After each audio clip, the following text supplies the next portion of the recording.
Washington: the U.S. is sending additional military forces and air defense equipment to Saudi Arabia and the United Arab Emirates, the Pentagon said Friday night.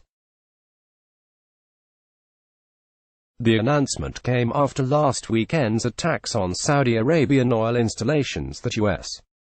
officials said were carried out by Iran, an allegation that Tehran denies. President Donald Trump has approved the deployment of U.S. forces, which will be defensive in nature, Defense Secretary Mark Esper said during a briefing at the Pentagon. Esper said the U.S. was responding to requests from Saudi and United Arab Emirates to improve their air and missile defenses. Details regarding the U.S. deployments were to be discussed over the weekend and released next week, Gen. Joseph Dunford, chairman of the Joint Chiefs of Staff, said Friday. U.S. Secretary of State Mike Pompeo, left, meets with Saudi Arabia's Crown Prince Mohammed bin Salman in Jeddah, Saudi Arabia, September 18, 2019. Secretary Mike Pompeo just came back this morning, and the Saudis asked for enhanced capabilities. Dunford said, "We haven't decided on specific units, but those chosen would help enhance the country's air missile defenses."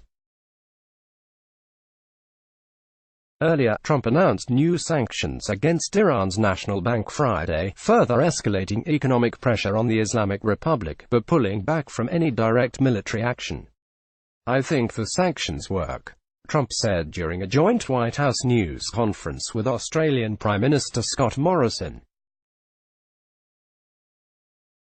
Trump also said the military would work, but that is a very severe form of winning. But Trump said he was not planning a military response to the attacks, telling reporters in the Oval Office, "The strong person approach and the thing that does show strength would be showing a little bit of restraint."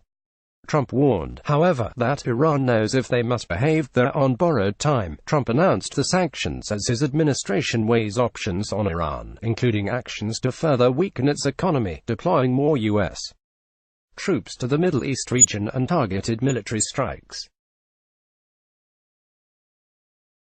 Iran's Foreign Minister Mohammad Javad Zarif talks to journalists during a joint press conference in Jakarta, Indonesia. Sept.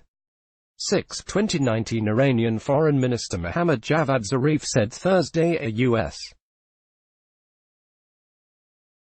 or Saudi Arabian military strike against his country would trigger an all-out war. The United States previously imposed sweeping sanctions on Iran because of its alleged nuclear program. But the U.S. Treasury Department said Friday the latest sanctions were imposed because Iran's central bank engaged in terrorism by providing billions of dollars to the Islamic Revolutionary Guards Corps and Hezbollah. Iranian President Hassan Rouhani has often said that any negotiations between himself and Trump can only occur if the U.S. first provides sanctions relief. Let's block ads. Why?